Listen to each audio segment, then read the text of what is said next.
إن الحمد لله نحمده ونستعينه ونستغفره ونؤمن به ونتوكل عليه ونعوذ بالله من شرور أنفسنا ومن سيئات أعمالنا من يهده الله فلا مضل له ومن يضلله فلا هادي له وأشهد أن لا إله إلا الله وحده لا شريك له وأشهد أن محمدا عبده ورسوله أرسله بالحق بشيرا ونذيرا وداعيا إلى الله بإذنه وسراجا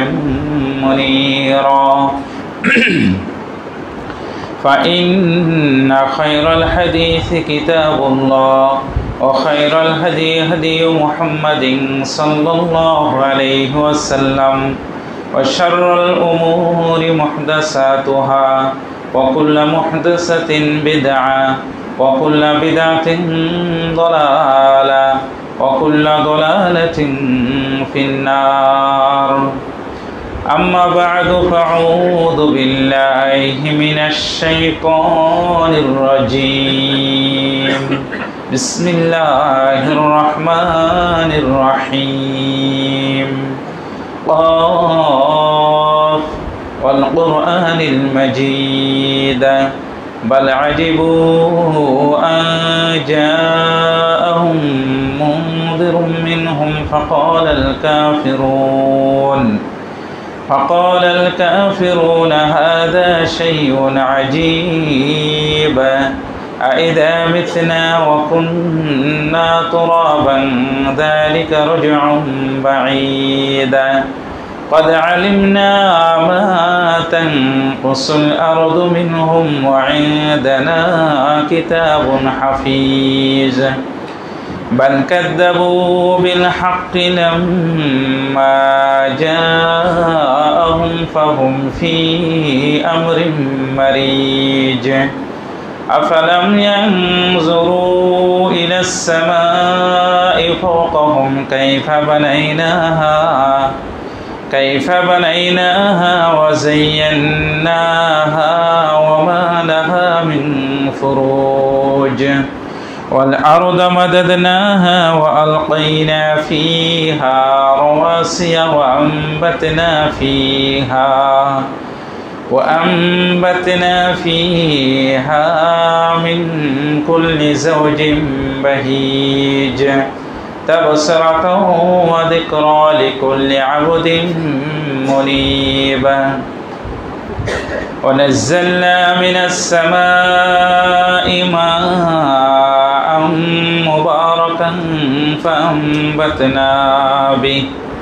فأنبتنا به جنات وحب الحصيد والنخل باسقات لها طلع نديد رزقا للعباد وحيينا به بلدة ميتا كذلك الخروج كذبت قبلهم قوم نوح وأصحاب الرس وثمود وعاد وفرعون وإخوان لوط وأصحاب الأيكة وقوم تبع كل كذب الرسل فحق وعيدا أفعينا بالخلق الأول بل هم في لبس من خلق جديد بارك الله لنا في كلامه المجيد وفرقانه الحميد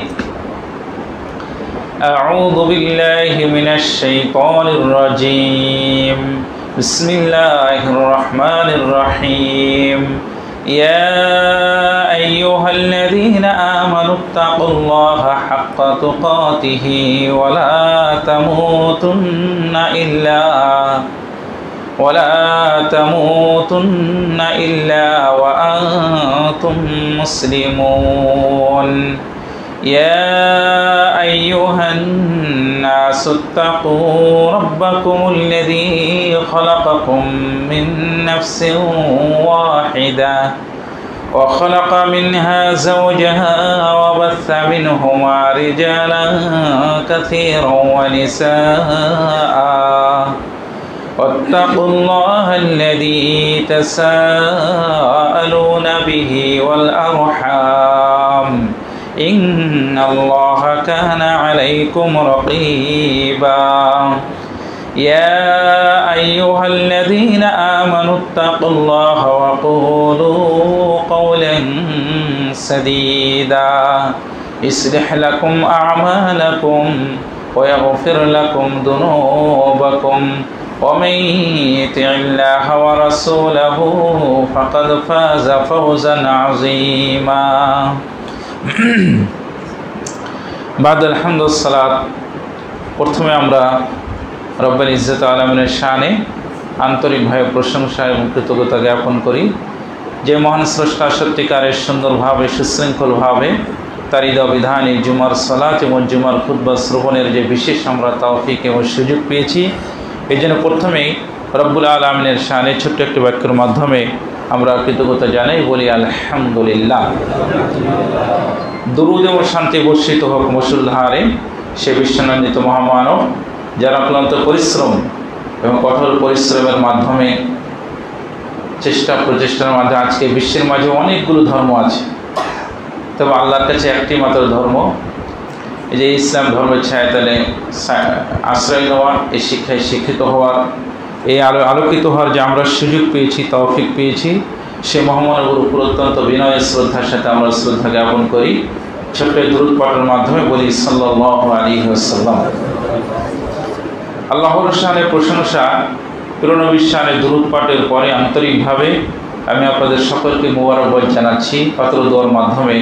রব্বুল ইজ্জত আলামিন সত্যি যেন আজকে আপনাদের আসা এবং বসা এবং যাওয়া আসার মাঝের এই সময়টুকু, শ্রমটুকু যেন কিয়ামতের সেই কঠিন মুহূর্তে, সেই বিভীষিকাময় মুহূর্তে নাজাতের ওসিলা হিসেবে আল্লাহ কবুল ও মঞ্জুর করেন, আমিন। সম্মানিত মুসল্লিয়ান ইকরাম, প্রাণপ্রিয় মুসল্লিয়ান ইকরাম, আমি একটা পরিচিত জানা কথা আপনাদের সাথে শুধু স্মরণ করবো, বলবো, নিজেও বলবো, জানবো, আপনারাও শুনবেন, আপনারা ওইটা আপনারা জানা কথা আরও ভালো করে জানবেন। বিষয়টা হলো যে প্রতি সপ্তাহে জুমায় আমরা আসি। আমার প্রশ্ন হলো এটা যে জুমার সালাতে আমার আসা হয় এখানে বিশেষভাবে, অনেকে দূর থেকে আসে। তো আল্লাহ রাব্বুল আলামিন তার প্রিয় নবীর মাধ্যমে দিনটাকে পূর্ণাঙ্গ করেছেন, যা যা প্রয়োজন দরকার সব কিছু সাজিয়ে গুছিয়ে পরিপাটি করে তিনি উপহার দিয়েছেন তার নবীর মাধ্যমে জাতির জন্য। এই দিনের একটা বিশেষ অংশ হলো সাপ্তাহিকভাবে জুমার দিনে জুমার সালাত, খুতবা, সালাতের আয়োজন করা, আলোচনা করা। আচ্ছা, এই আলোচনার হেতুটা কি? একজন খতিব বা একজন যেই আসুক না কেন, খালি আসবে আর বলবে, দুটো কথা বলবে, আর আপনারা আসবেন আর যাবেন, চলে যাবেন, না এর ভিতর কিছু কারণ আছে, না কিছু হেতু আছে? এটা একটা বিষয়।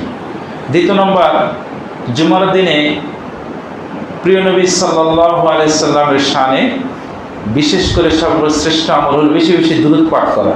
বলে কেন দুরূদ পাঠ করে, কারণটা কি? আপনারা জানেন যে জুমার দিনে ফজর সালাতে সূরা সাজদা ও সূরা দাহার তেলাওয়াত করতে হয়। বলে এর ভিতরে হেতু কি?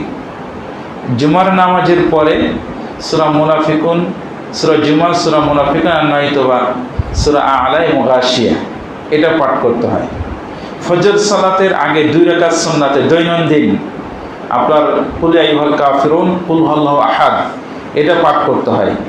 আমরা এগুলো শুনি এবং যদি জিজ্ঞাসা করা হয়, অনেক আলেম ওলামা আছে, আপনারা ভালো জানবেন, বরং আমি মনে করি আমার চেয়ে অনেকে এগুলো বিষয়ে মাসলা অনেকের জানা আছে, কিন্তু এই বিষয়টাকে সুন্দরভাবে বিশ্লেষণ করে অনুধাবন করার মাধ্যমে এটা বাস্তবে আর একটু সুন্দরভাবে রূপ দেওয়ার, উপায়িত করা, এই প্রচেষ্টাগুলো যে মাত্রাগুলো আমাদের মাঝে থাকা দরকার, এটার বিশাল অভাব রয়েছে।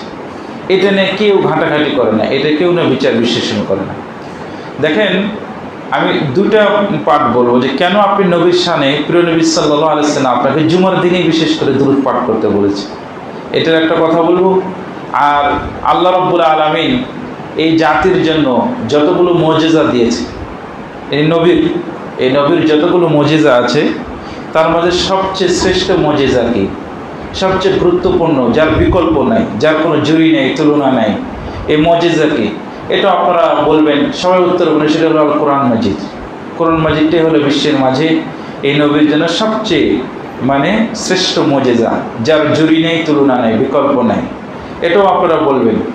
আপনারা এই কোরআন মাজিদের সর্বপ্রথম যে আয়াত, যে ওহী, যে প্রত্যাদেশ প্রিয়নবী মোহাম্মদ মুস্তাফা নবী করিম সাল্লাল্লাহু আলাইহি ওয়াসাল্লামের উপর যে আসছেন হয়েছেন, সেটাও আপনারা জানেন। আল্লাহ রাব্বুল আলামিন বলছেন, আউযু বিল্লাহি মিনাশ শাইতানির রাজিম, ইকরা বিসমি রাব্বিকাল্লাযী খালাক। মুহাম্মদ সাল্লাল্লাহু আলাইহি ওয়াসাল্লাম, তুমি পড়ো, অধ্যয়ন করো, গবেষণা করো তোমার রবের নামে, যিনি তোমাকে কি করেছেন? সৃষ্টি করেছেন। জানা কথা, এটা পরিচিত কথা। এই জানা কথাটা কেউ ওভাবে জানে না। এই জানার মাধ্যমে করে এই উম্মতের শিয়ার প্রকাশ পায়। শিয়ার মানে নমুনা। এরা যে শ্রেষ্ঠ জাতি, এই শ্রেষ্ঠত্বটা প্রমাণ পায় এটা জানার মাধ্যমে, এটা বুঝার মাধ্যমে, এটা গবেষণার মাধ্যমে, চর্চা করার মাধ্যমে। এই কোরআন মাজিদকে পড়বে, অনুধাবন করবে, এর ধারাগুলো, এর মাঝ থেকে নিত্য নতুন জিনিসের উদ্ঘাটন হবে, সেটা বিকশিত প্রচার প্রসার করবে। এর এই ছোঁয়া, এর এই সুগন্ধে আর এর তফসিরে ব্যাখ্যায় অন্যরা এটা আলোকিত হবে, এর সুঘ্রাণে অন্যরা প্রভাবিত হবে। বিধর্মী যে অন্যরা যারা আছে এটাতে ধাবিত হবে, আকৃষ্ট হবে। এটার যে আকর্ষণ, যে টান, যে মায়া মমতা, যে এর ভিতরে যুক্তি, যে কোনো দিক দিয়ে এর ভিতরে যা কিছু আছে, এটাকে যে একবার পাবে সব কিছু বিসর্জনে ত্যাগ করে এটাকে গ্রহণ করবে। এর ভিতরে এত কিছু দেওয়া আছে। এটাকে পড়ার মাধ্যমে, এটাকে জানার মাধ্যমে এই জিনিসটাকে উদ্ঘাটন করতে হবে। কিন্তু আমাদের মাঝে পিএইচডি, থিসিস, বিশ্ববিদ্যালয় সব কিছু কি, এগুলোর সংখ্যা বর্ধিত হচ্ছে, এগুলার ছাত্র সংখ্যাও বর্ধিত হচ্ছে, কিন্তু সমাজে শিক্ষার হার আগের চেয়ে তুলনামূলক বর্ধিত হচ্ছে। কিন্তু মানবিক যে গুণগুলো আছে, মানবিক যে সভ্যতা, মানবিক যে উন্নতি উন্নয়নের যে ধারাগুলো, এগুলো সব কি লাঘব হচ্ছে, হারিয়ে যাচ্ছে। কারণ মূল ধারা যে নেই, মূল চেতনা, মূল যেটা বীজ, মূল যে দানা, যেটার মাধ্যমে ফুল ফোটে, ফল ধরে, যেটার মাধ্যমে সব কিছু গড়ে ওঠে, দৃঢ় হয়, শক্ত হয়, সুদৃঢ় হয়, সেই জিনিসটাতে নাই।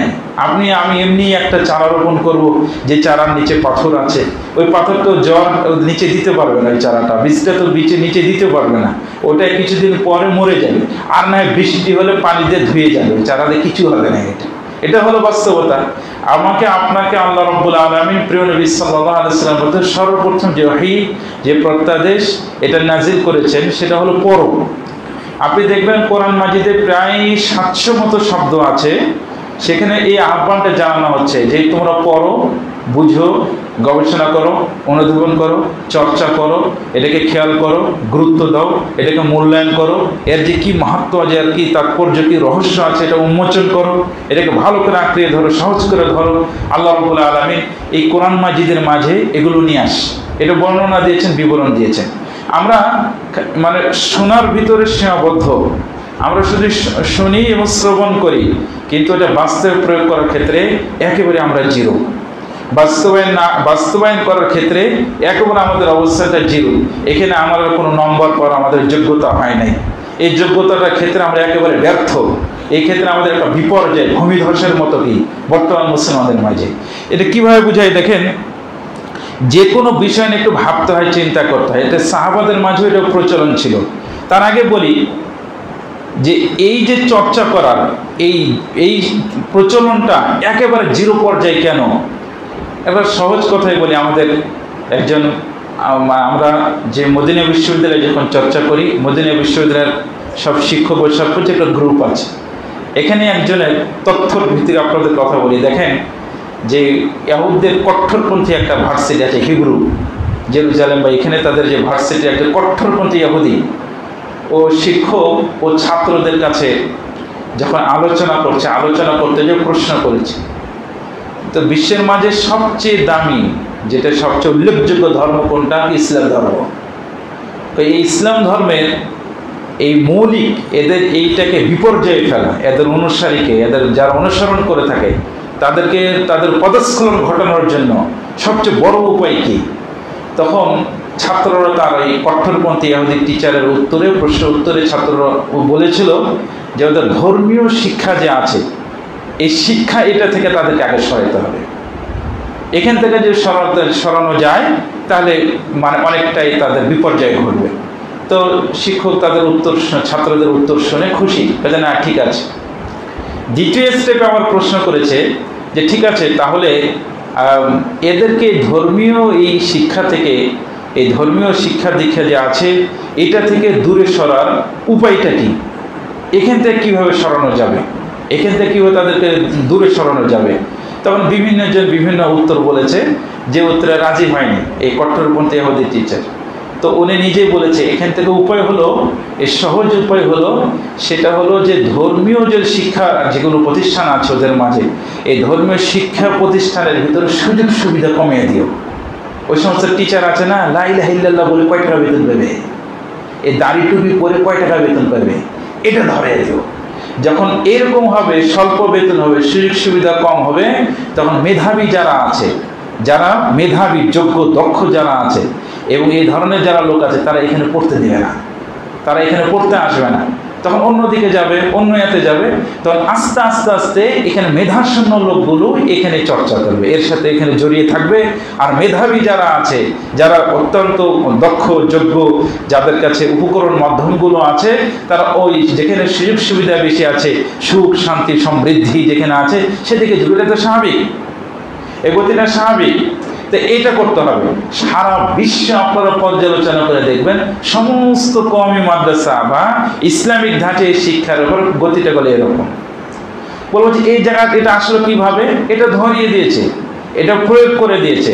আল্লাহ রাব্বুল আলামিন বলছে তোমার রবের নামে পড়ো যিনি সৃষ্টি করেছেন। কিন্তু কি করবেন, কোথায় পড়বেন? রবের নামে যিনি সৃষ্টি করেছেন। রবের নামে কি পড়বেন আপনি, কোন জিনিসগুলো পড়বেন, ওটাও আল্লাহ রাব্বুল বলে দিয়েছেন। আলিফ লাম মিম যালিকাল কিতাবু লা রাইবা ফি, মানে এমন কিতাব পড়তে হবে যে কিতাবের ভিতর সন্দেহাতীত, সন্দেহের কোনো মাত্রা নাই, লেশ নাই, সেখানে পড়তে হবে। আর বিশ্বের যে কোনো লেখকের বই আপনারা পড়বেন, সেখানে শেষের দিকে তাকে বলতে বাধ্য, যদি কোনো ভুল ত্রুটি থেকে ধরিয়ে দেবেন, পরবর্তী সংস্করণে কি করা হবে, ঠিক করা হবে। কিন্তু কোরআন মাজিদে আল্লাহ এই কথা আগেই বলে দিয়েছেন যে ওগুলো সংস্করণের এখানে সুযোগ নাই, এখানে হাত ধরার কোনো সুযোগ নাই, এখানে কথা বলারও কোনো সুযোগ নাই। এটা এমন ঐশী ধর্মগ্রন্থ, বিশ্ববিখ্যাত ঐশী ধর্মগ্রন্থ আল কোরআন, যেখানে সন্দেহের কোনো মাত্রা নাই, যে সন্দেহাতীত একটা বিষয়, এখানে সন্দেহ কি বলার কোনো সুযোগ নাই। এই বই পড়ো, এখানে রবের নামে কি আছে এটা পড়ো, তাহলে সব তথ্য পাবে, তাহলে সব কিছু পাবে। আপনারা কি মনে করেছেন যে আপনারা যে আমরা যে মুসলমানরা যে চলি, বড় বড় সব কিছু করছি বা করছি, এই যে শিক্ষা ধাঁচটাকে ধ্বংস করে দেয়, এদিকে এটাকে লাঘব করে দেয়, হারিয়ে দেয়, এদিকে মনটা আকর্ষণটা কাটিয়ে দিয়ে অন্যদিকে করলে এই জাতির উন্নতি হবে? ঘুম ধরবে। এটা হোক না যত বড় বড় পিএইচডি থাকুক না কেন, আর অর্থের যোগান টোগান যে ভরপুর হয়ে যায় না, ওটা ঘুম ধরা, ওটা মরিচিকা ধরা, ওটা ডায়াবেটিস রোগ আলাদা। হাজার ওষুধ ডায়াবেটিস যেরকম, মানে আপনি যতই দামি ট্যাবলেট দেন, ডায়াবেটিস নিয়ন্ত্রণ না হলে ওটা যেন কাজ করবে না। ওই মূল বীজটাই তো আপনার ভিতরে নেই। ডান বাম যত দামি উপকরণ আপনি গ্রহণ করেন, কোনো লাভ হবে না, কোনো লাভ হবে না। আল্লাহ বলছেন ইকরা বিসমি রাব্বিকাল্লাযী খালাক, মুহাম্মদ সাল্লাল্লাহু আলাইহি ওয়াসাল্লাম তুমি পড়ো তোমার রবের নামে যিনি তোমাকে সৃষ্টি করেছেন। উনি সৃষ্টিকর্তা, ওনার নামে পড়তে হবে। তো ওনার বিধানটাকে, ওনার জিনিসটাকে এই যে কিতাবে আছে, এই জায়গায় বিবরণ আছে, এই জায়গায় বলে দেওয়া আছে। দেখেন আমাদের যে অনুভূতিটা, এই চর্চাটা, এটা যেভাবে কাজ করে না, এটার প্রতি যে টান, এটা যে আবেগ, এটাকে যে ধরতে বলতে হবে, ধারণ করতে হবে, এই মনোভাবটাই আমাদের মাঝ থেকে অনেকটা জিরো পর্যায়ে, এটা নাই। এই কোরআন মাজিদের কথাটা এভাবে এটা বললাম, এভাবে এটা নিয়ে আসা হলো।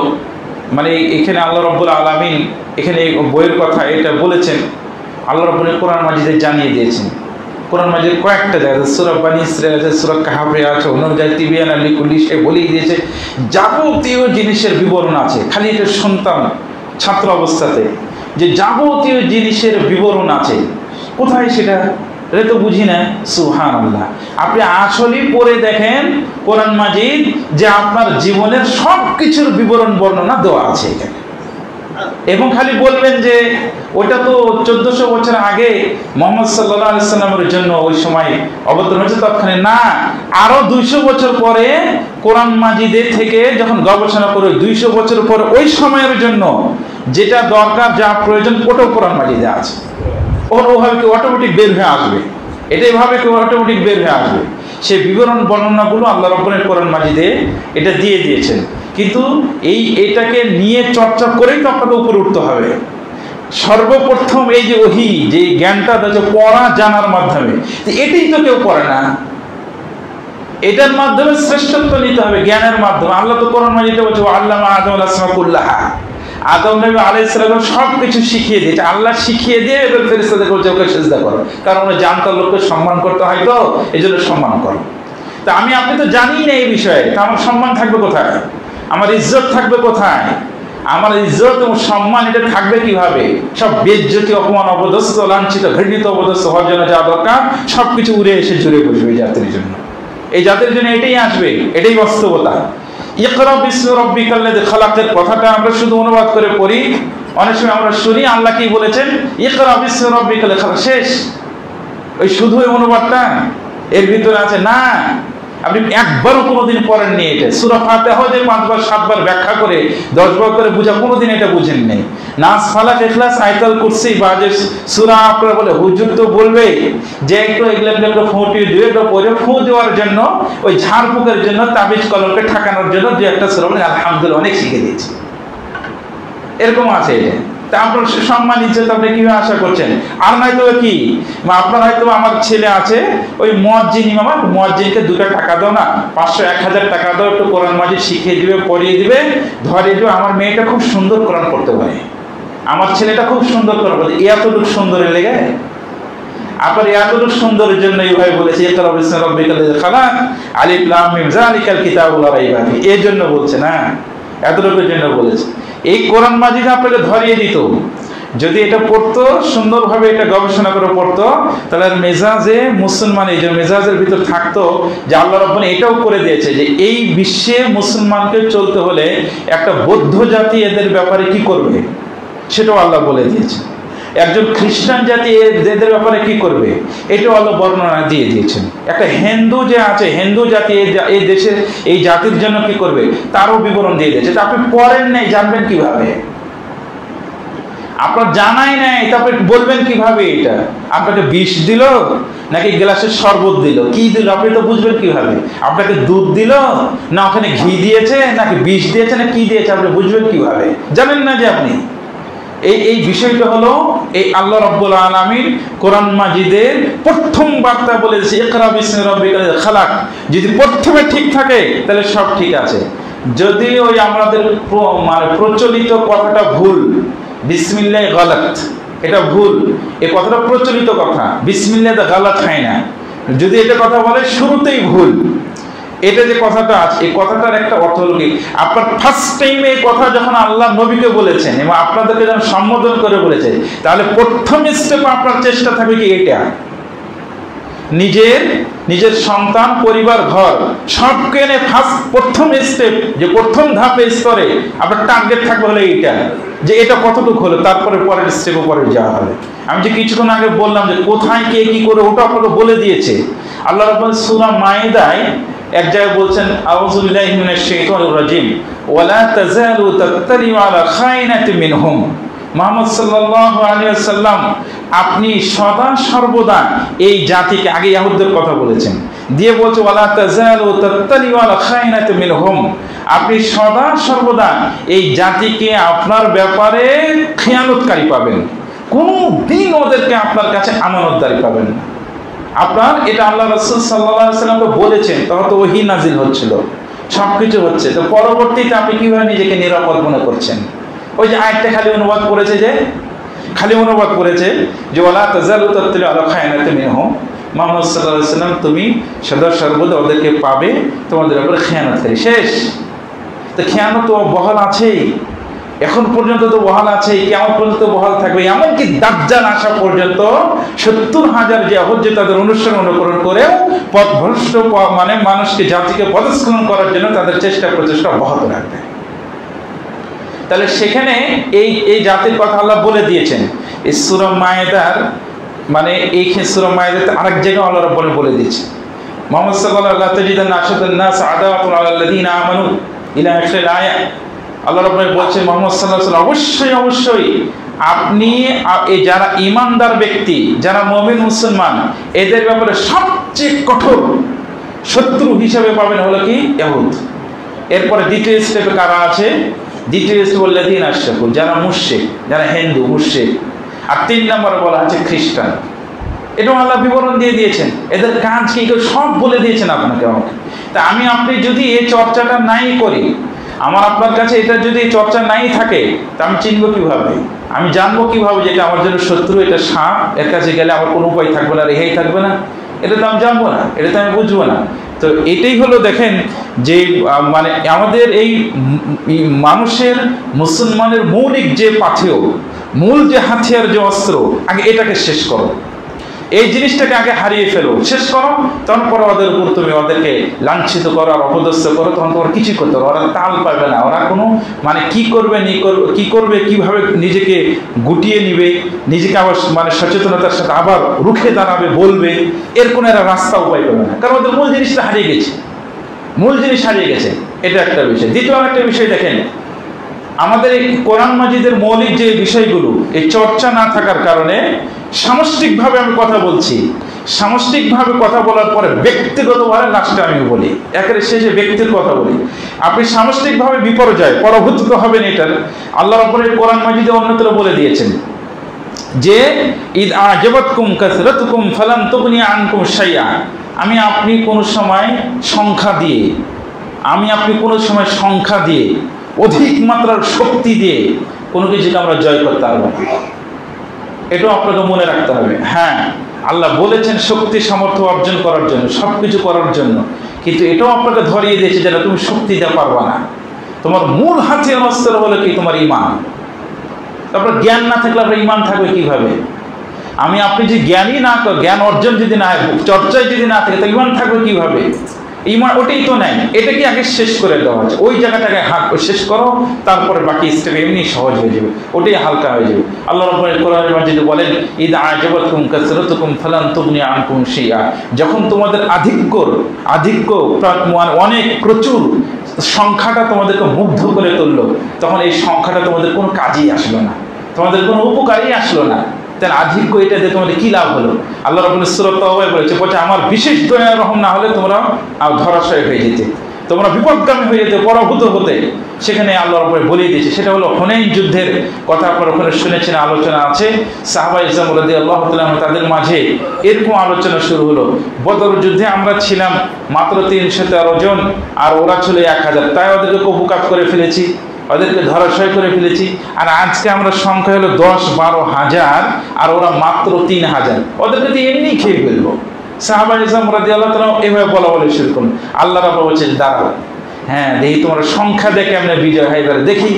এই আয়াতটা নেয়, তখন ফাজারা এই গোত্রের তীরন্দাজ বাহিনী যখন তীর নিক্ষেপ করা শুরু করলো, সমস্ত সাহাবারা ছত্রভঙ্গ হয়ে গেছে। হাতে গোনা কয়েকজন, আব্বাস এবং হলো আবু সুফিয়ান আর 2-1 রাসূল সাল্লাল্লাহু আলাইহি ওয়াসাল্লামের সাথে ছিলেন। আল্লাহ রাসূল ওই বলছেন, বাকিরা সবাই, এমনকি আবু বকর ওমরও কেউ ছিল না। এই তখন আয়াতটা নাজিল করলেন আল্লাহ, ইদ আজাবাতকুম কাসরাতুকুম ফালান তুগনি আনকুম শাইআ। যখন তোমাদের আধিক্য, প্রচুর সংখ্যা, ব্যাপক সংখ্যাটা মুগ্ধ করে তুললো, আল্লাহর কথা ভুলে গেলেন। আল্লাহই যে মেন, এগুলো সবকিছু নিয়ন্ত্রণ করে, এটা যখন ভুলে গেলে তখন এই সংখ্যাটা তোমাদেরকে কি পরাভূত করে দিল। এইটা যখন আল্লাহর বিশেষ দয়া না থাকলে তোমরা সেদিন ধরাশয়, তোমাদের কোনো কাজে আসছে না, উপকার হতো না। আয়াত নাজিল করে দিলেন, পরে আল্লাহ দয়া করলেন, আবার পরবর্তীতে জয়। মানে এই আয়াত কি বলে আমাকে, আপনার কি মেসেজ দেয়, কি বার্তা দেয়? এটা হলো এই চর্চাটা যদি সঠিকভাবে না থাকে, ওই ঈমান যে বিশ্বাস যে আল্লাহ যে আছে, এইটা যদি ঠিক মতো না থাকে, তো আপনার কোনো কিছুতে কাজে আসবে না। সব ঘুম ধরা আর মরিচিকা ধরা হয়েছে, ওটাতে কোনো কাজ। ঘুম ধরা বাঁশ দিয়ে কি করবেন? কিছুই হবে না। মরিচিকা ধরা লোহা দিয়ে কি করবেন? কিছুই হবে না, এরকম হয়ে যাবে। এটা এই জন্য ইকরা বিসমি রাব্বিকাল্লাযী খালাক, আপনাকে যে পড়তে বলেছে, কি পড়বেন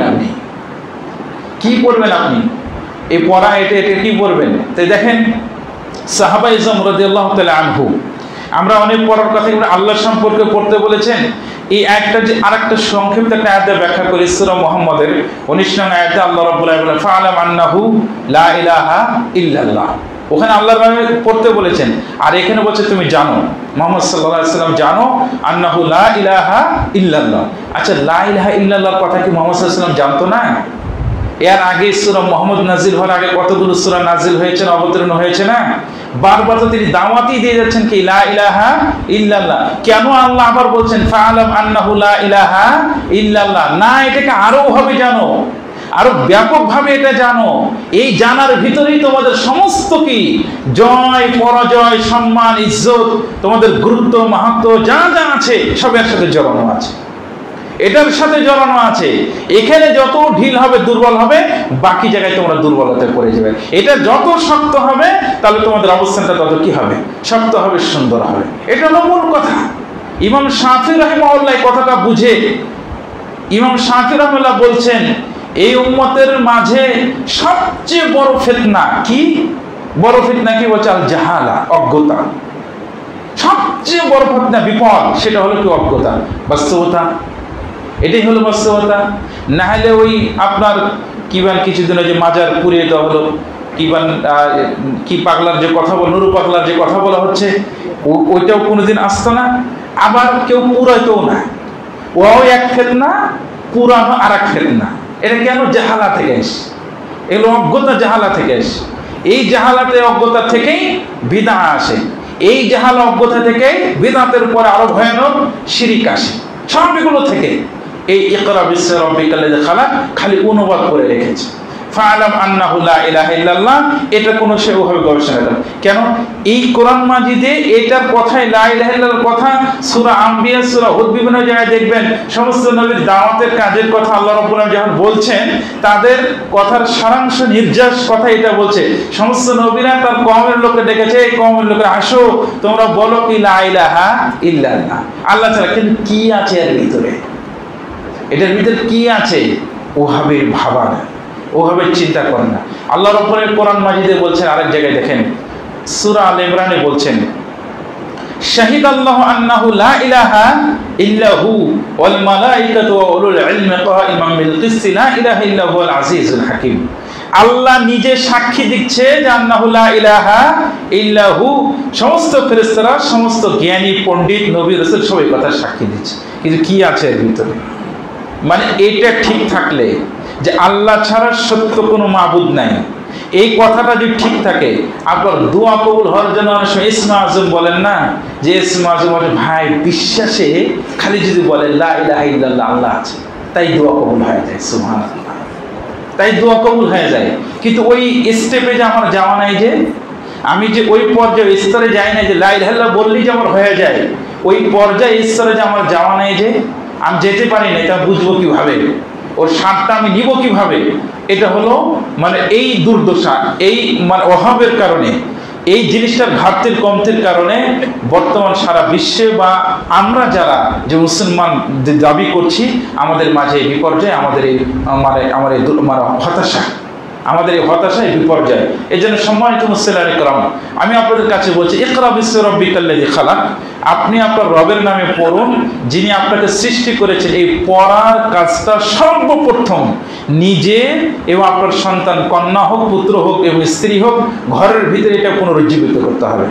নাহলে আপনাকে যে এখানকার বেতন ভাতা, সুযোগ সুবিধাতে বঞ্চিত করে, এই লেখাপড়াকে অপমান অপদস্থ করে, অন্যদিকে যে কৌশল করে ঝুঁকিয়ে দিয়েছে, একটু আপনি টের পাননি। আপনারা এটা কেউ কোনোদিন অনুধাবন করেন নাই, কিন্তু কেউ পড়ার মাধ্যমে ঠিকই এটা বের হয়েছে যে কেন এই দুর্দশা। কেন আগে কি কোনো শিল্পপতি ছিল না? আপনারা দেখবেন যে ইন্ডিয়ান হায়দ্রাবাদের ওই যে একটা মুসলমান পরিবারের ধনাঢ্য ব্যবসায়ী, সারা বিশ্বে 1 নম্বর ধনী ছিল। বর্তমানে যে বিল গেটস আছে, এর চেয়েও টাকা পয়সার সম্পদের মালিক ছিল, মুসলমান। উনি মুসলমানের সন্তান ছিলেন। কেন কি উনি কি মনে হয় খুব অন্য লেখা না, এই লেখাপড়া করে এভাবে এটাকে চর্চা করে আল্লাহ তাকে জ্ঞান দিয়ে দিয়েছেন। এই যে বৈজ্ঞানিক, দার্শনিক যেগুলো চিকিৎসার যে সূত্রগুলো, এই প্রয়োগ, এগুলো যারা মূল যে মানে যারা এটাকে উদ্ঘাটন করেছে, কারা কিভাবে করেছে, এই এখনকার বর্তমানে এর চেয়ে সুযোগ সুবিধা আগেই তো ওরা করেছে। কিভাবে করেছে? এটা এখান থেকেই করেছে। এই চর্চাগুলো হাতছাড়া করে ফেলেছেন। কাজী শুরাইহের কথা বলি আপনাদেরকে। উনি বলছেন যে এই চর্চাটার একটা অবস্থান দাঁড়াবে সে কতদিন আগে, কথাটা খুব এখানে বুঝার, অনুধাবন করার। উনি কাজী শুরাইহ বলছেন, তাবি, বিখ্যাত তাবি, উনি বলছেন যে বর্তমান সমাজে একজন জেনা করলে, চুরি করলে, যে অপরাধ করলে, সুদ ঘুষ খাইলে যেরকম আমরা ঘৃণা করি, তুচ্ছ তাচ্ছিল্য করি, ঠাট্টা করি, বিদ্রুপ করি, যে দেখছে ও জেনা করেছে, এড়িয়ে যায় তার কাছ থেকে, চুরি করলে তার কাছ থেকে এড়িয়ে যায়, সুদ ঘুষ হলে এড়িয়ে যায়, এরকম করি। একটা সময় আসবে কিয়ামতের আগে, যে ব্যক্তিটা মুমিন, ঈমানের দাবি করবে, যে ব্যক্তিটা ঈমানের দাবি করবে, মুমিনের দাবি করবে, যে কথাগুলো চর্চা করবে, ওকে বর্তমান সমাজের জেনাকারী, চোর এবং যে সুদখোর, ঘুষখোর, যে হারামকারকে আমরা দেখতে পারি না, ঘৃণা করি, একটা সময় কিয়ামতের আগে যে মুমিন যে এই ধাঁচে চলাফেরা করবে তাকে ওরকম ঘৃণা করবে, তাকে ওরকম ঘৃণা করবে। তো আপনারা মিলিয়ে দেখেন তো, যে একটা হুজুর যদি ইয়া হোক বা নর্মাল বাজাই হোক, আর ভাই হুজুর হলে কি ফেরেশতা নাকি? সাহাবাদের ভিতর তো লক্ষাধিক সাহাবা ছিল, ওই সাহাবাদের ভিতর কেউ অনেকে জেনা করে তার ভিতরে রজম হয়নি, তারপর হলো আবার চুরি করে হাত কাটা পড়েনি, বিভিন্ন শাস্তির সম্মুখীন হয়নি, হয়েছে। তো হুজুর হোক, নন হুজুর হোক, তার মানে ফেরেশতা না, এটা হবে। কিন্তু আপনাকে বুঝতে হবে কি, যে এই জ্ঞানটা তো আমাকে ধারণ করতে হবে, এটা তো আমাকে নিতে হবে। তো দেখা যাচ্ছে যে সমাজের ভিতরে আপনি মাদ্রাসা পড়া, এটা পড়ার ভিতরে আপনার ফ্যামিলি যদি ওরকম একটা মানসম্মত এরকম যাতে যায়, তাহলে বলবে না না না এই পড়া যাবে না, এইগুলো ওই করা যাবে না, ঘৃণা করবে, ছোট ভাববে এটাকে, যে না না না এই ফ্যামিলি করা যাবে না। দেখেন এবারে হিসাব মিলিয়ে দেখেন না, এবার নিজে নিজে অঙ্ক করে হিসাবটা দিকে মিলিয়ে দেখেন যে হ্যাঁ ঠিক আছে, মিলছে কিনা কথা। ওনারা যে কথাটা বলেছিল ওখানে যে আল্লাহ রাসূল সাল্লাল্লাহু আলাইহি ওয়াসাল্লামের চর্চার ভিতরে বলেছে, এবার নিজেরা অঙ্ক করে হিসাব মিলিয়ে নেবেন, এটা দেখে নেবেন। আল্লাহ রাসূল সাল্লাল্লাহু আলাইহি ওয়াসাল্লাম এটাও বলে দিয়েছেন যে আপনার মানে এই মনোবলের শক্তিটা যদি না থাকে, এটা তখন আপনার উপস্থিত হওয়া থাকার সংখ্যায় বাড়ায়, এটা কোনো লাভ আসে না। এই হাদিসটা তো আপনারা শুনেছেন, রাসূল সাল্লাল্লাহু আলাইহি ওয়াসাল্লাম বলছেন, মানে একটা সময় মুসলমানদেরকে ধরে সবাই মারবে, তো সাইডে দাঁড়িয়ে থেকে জনগণ দেখে হাসবে, মজা করবে। তো এটাকে বোঝানোর ক্ষেত্রে ওখানে উপস্থাপনটা এরকম হয়েছে, আমি আপনাদের সাথে শেয়ার করি। আমাদের মধ্যে অনেকে গ্রাম অঞ্চলের আছেন, দেখবেন গ্রাম অঞ্চলে এক সময় ওই বানর খেলা, সাপ খেলা দেখাইতো। তো বানর খেলা, সাপ খেলা দেখালে সাইডে সবাই জমা হতো, দেখতো, হাসতো, একটু তালিয়ে দিত। তো ওটা দেখে যেরকম আমরা মজা নিতাম গ্রাম অঞ্চলে, তো সারা বিশ্বে একজন মুসলমানকে মারবে মুসলমান এরকম হবে, আর ওরা মারবে, মার খাবে মুসলমান, আর ওরা যারা ইসলামের শত্রু যারা আছে তারা এই করে হাসবে, মজা নেবে। তখন সাহাবী প্রশ্ন করলেন, ইয়া রাসূলুল্লাহ, সংখ্যায় মনে আমরা খুব কম হয়ে যাব না, এই জন্য আমাদের এই দুর্দশা হবে। তো রাসূল সাল্লাল্লাহু আলাইহি ওয়াসাল্লাম না না না না না, সংখ্যায় কম হবে না, সংখ্যায় তোমরা বেশি হবে। কিন্তু সংখ্যা বেশি হওয়ার মানটা কেমন হবে জানো? বৃষ্টি হলে যেরকম ওই গ্রাম অঞ্চলের রাস্তাতে যেরকম ময়লা খড়কুটা থাকে না, বৃষ্টি হলে খড়কুটাগুলো পানির স্রোতে ভেসে চলে যায়, তার যেমন কোনো নিজস্ব শক্তি থাকে না যে নিজেকে আটকিয়ে ফেলবে, নিজেকে রক্ষা করবে, এরকম যেমন কোনো শক্তি থাকে না, তখন মুসলমানদের সংখ্যাটা এত বেশি হবে, কিন্তু বেশি হয়ে লাভ কি, তার কোনো ইমানের মাত্রাটা এমন হবে যে ওই ইমানদার নিজেকে ধরে রাখতে পারবে না, যেদিকে স্রোত যাবে, যেদিকে যাবে সেদিকে সে দৌড়াবে, সেদিকে সে চলে যাবে। ইকরা বিসমি রাব্বিকাল্লাযী খালাক, তুমি তোমার রবের নামে পড়ো যিনি তোমাকে সৃষ্টি করেছে। এই উম্মতের জন্য যে পাথেয়, যে সঞ্চয়, যে মাধ্যম, যে উপকরণ আল্লাহ রাব্বুল হাদিয়া উপঢৌকন দিয়েছে বিশ্ববিখ্যাত এই ধর্মগ্রন্থ আল কোরআনে, একটা আয়াতকে যদি ভালো করে বুঝতে পারতো, ওরা একটাই কেবল সারা জীবনের জন্য পাথেয় যথেষ্ট হয়ে যেত। আমরা একবারও খেয়াল করেন না, দেখেন নেই আপনার মেরাজের ঘটনা খালি পরে, মেরাজে এরকম গেছিল, রাসূল সাল্লাল্লাহু আলাইহি ওয়াসাল্লাম উঠেছিল, এভাবে গেল আর আসলো, 5 ওয়াক্ত সালাত আসলো, শেষ। এটা মেরাজের ঘটনা, এটা শিক্ষা এখানে, এর সাথে কি এটা জড়িত না? এখানে অনেক কিছু বলে দিয়েছে। এখানে ইমামতি কেন রাসূল করলেন, বাকিরা কেন মুক্তাদি, বলে দিয়েছে যে এর মাধ্যমে তোমাদের নেতৃত্বটা, এটার মাধ্যমে একটা নেতৃত্ব, এটা কেউ অনুধাবন করে না। এটা আমি বলছি, ভেঙে বলছি। তার আগে আমি আপনাদের বলে দিই, কোরআন মাজিদে হচ্ছে ওয়া তাওয়াক্কাল আলাল আজিজির রহিম আল্লাযী ইয়ারাকা হিনা তাকুম ওয়া তাকাল্লুবাকা ফিস সাজিদিন।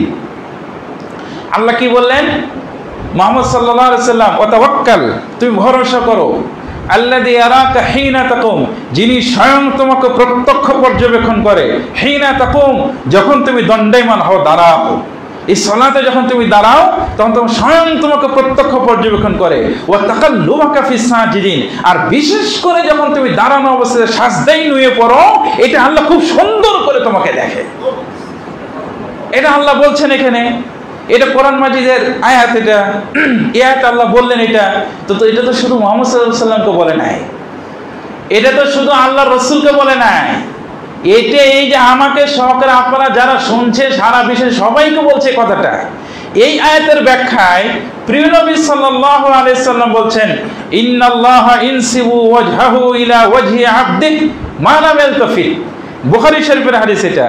নিশ্চয় আল্লাহ রাব্বুল আলামিন তার পবিত্র চেহারাটা বান্দার চেহারার দিকে এভাবে ফিরিয়ে রাখে, মা লাম ইয়ালতাফিত, সালাতে যখন দাঁড়ায়, জানালে সালাতের ভিতরে এভাবে আল্লাহ তাকিয়ে থাকে, মা লাম ইয়ালতাফিত, যতক্ষণ পর্যন্ত ওই বান্দা ইলতিফাত না করে।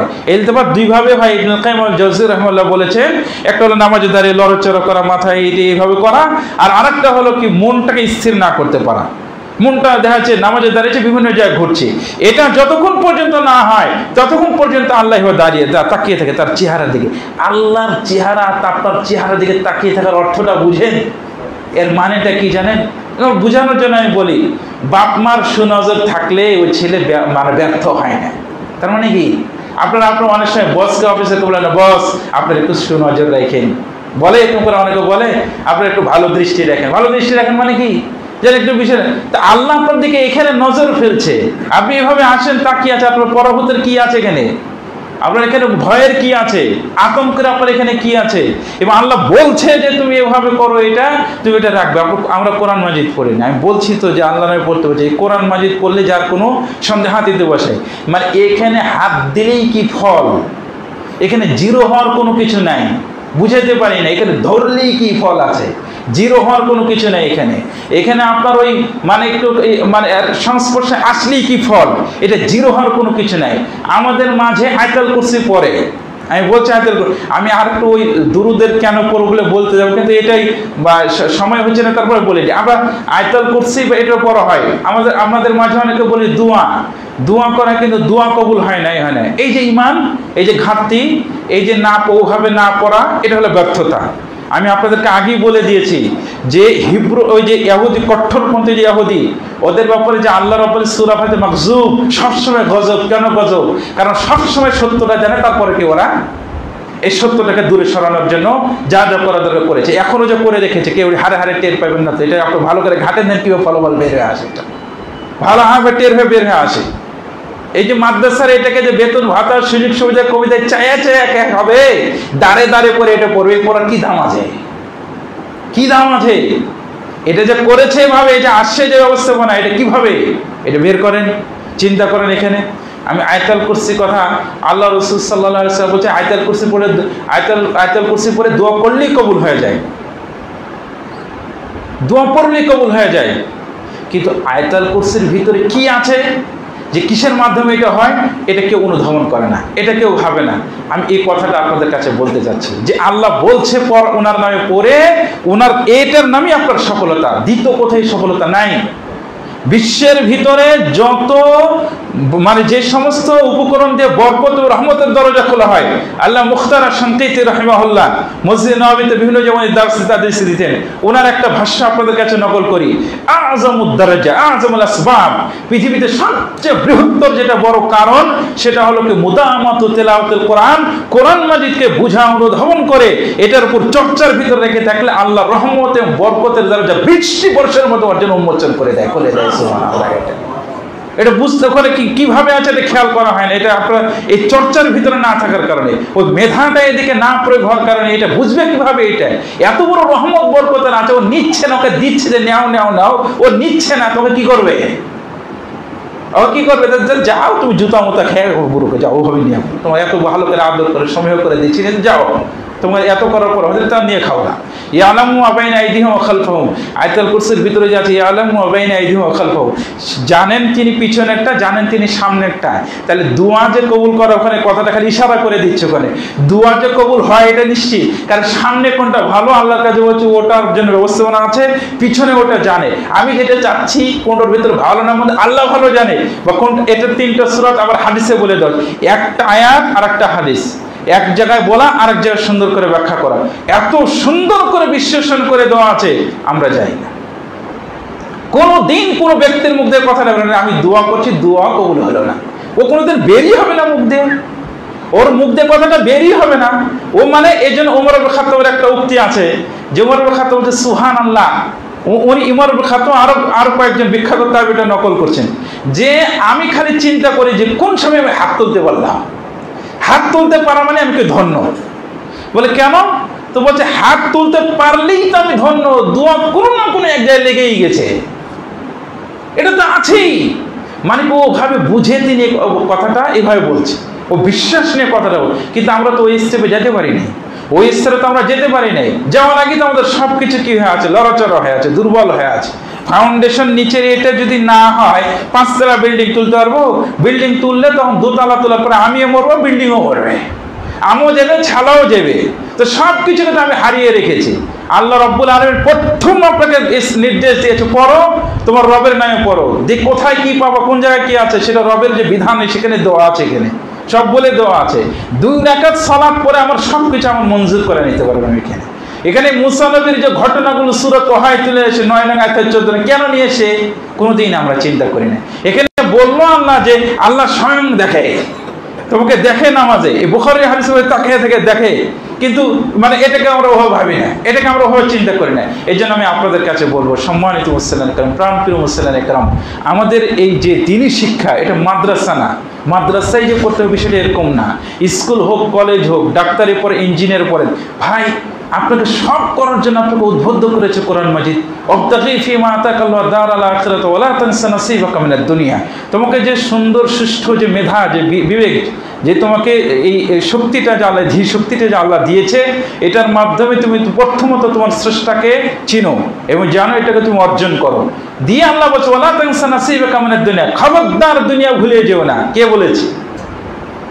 কোরআন মাজিদে এটা বলেন আপনাকে যে 5 ওয়াক্ত সালাত আর ডান বাম এটেলে সব সময় করে দেন না, কারণ এই কথা তো বলে না, এখানে বলছে তুমি এটাকে অর্জন করো। যে আল্লাহই বলছে কি ওয়ালা তানসা নাসিবাকা মিনাদ দুনিয়া, খবরদার দুনিয়া ভুলে যেও না। আবার আল্লাহর কথা ভাই, যে দুনিয়া ভুলে যেও না, এটা তার মানে দুটাকে ব্যালেন্স করতে বলেছে। এখানে কত সুন্দরভাবে এটা বলে দিয়েছেন। একটা আপনার কারখানা আছে, আপনি 5টা কারখানা করার জন্য আপনাকে উদ্বুদ্ধ করছে কোরআন মাজিদ। আপনি একটা কোম্পানির মালিক, আপনাকে আরো 2টো কোম্পানি খুলতে বলছে। কে বলছে জানেন? কোরআন, আল্লাহ বলেছে আপনাকে। আপনি বসে আছেন কিভাবে? কিভাবে বসে আছেন? আপনি যে সময় যে নষ্ট করেন, এটাও আপনি টের পান না। আপনি পাবেন কিভাবে? আপনার চালনির মতো ছিদ্র হয়ে গেছে মুসলমান এই জাতির, চান্নির মতো ছিদ্র, 1 ফুটা বর্ণ করে 10 ফুটা ওখানে ছিদ্র হয়ে আছে। হবে কিভাবে? এটা ও জানেই না যে কিভাবে ওকে ব্যবহার করতে হয়, ওর নাফসটা, জীবনটাকে কিভাবে ব্যবহার করতে হয়, ওর সব কিছু হরণ করে ফেলেছে। বুঝবে কিভাবে এটা? এর সব কিছু খোরাক কোরআন মাজিদে দেওয়া আছে।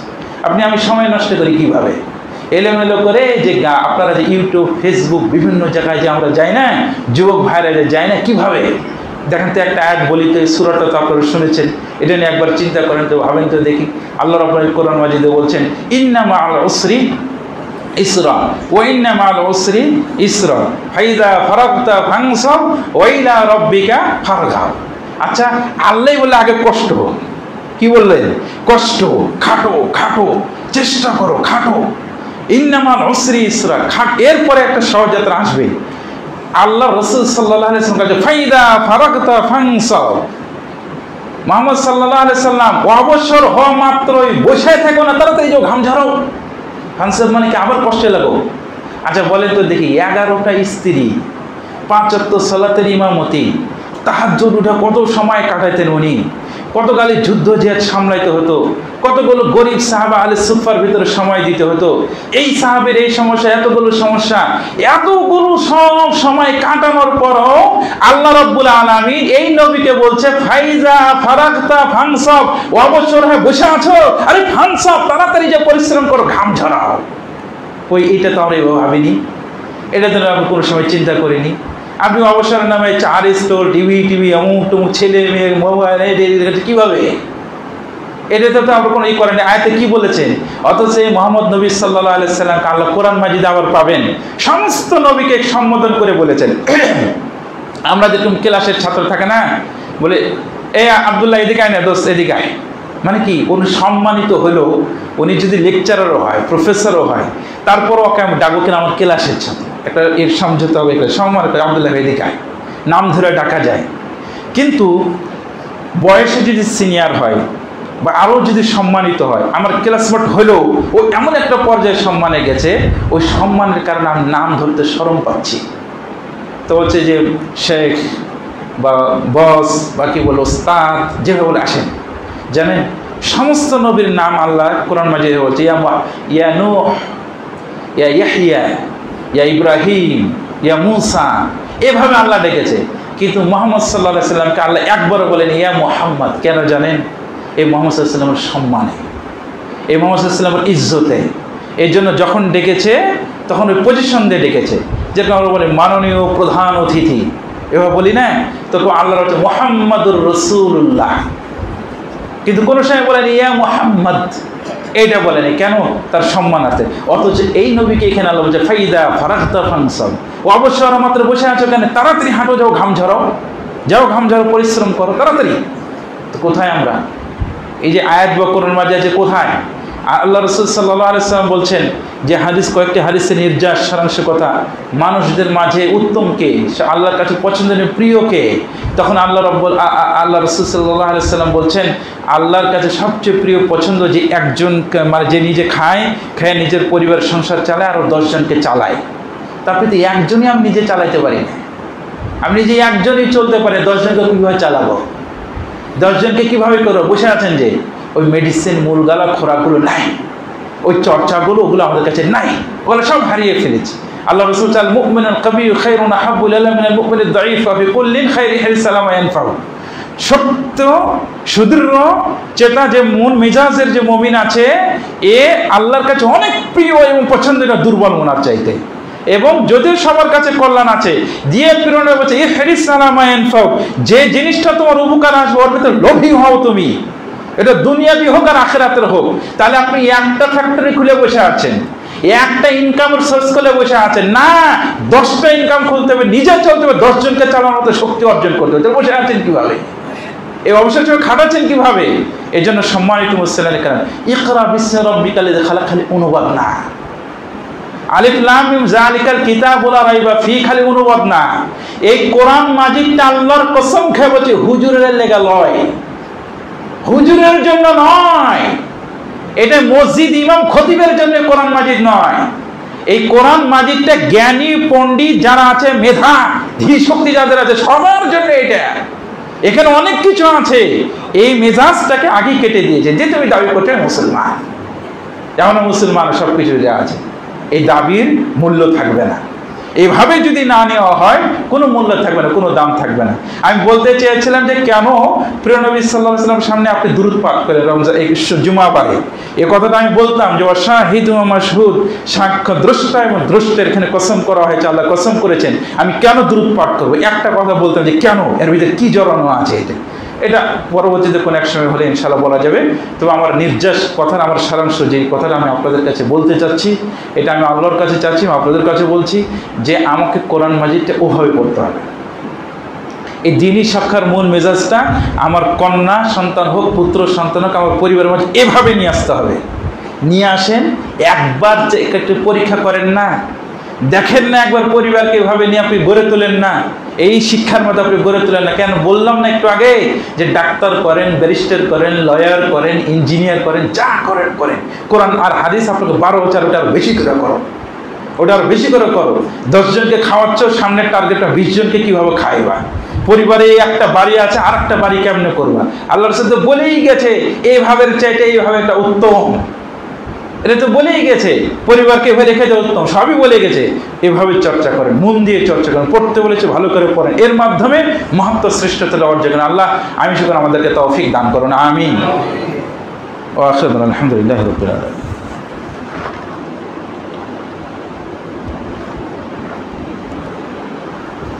আমাদের মাঝে অনেক ভাই ঋণগ্রস্ত রয়েছে, আল্লাহ ঋণ পরিশোধ করার তৌফিক দান করুন, আমিন। রব্বুল আলামিন অনেকে অসুস্থ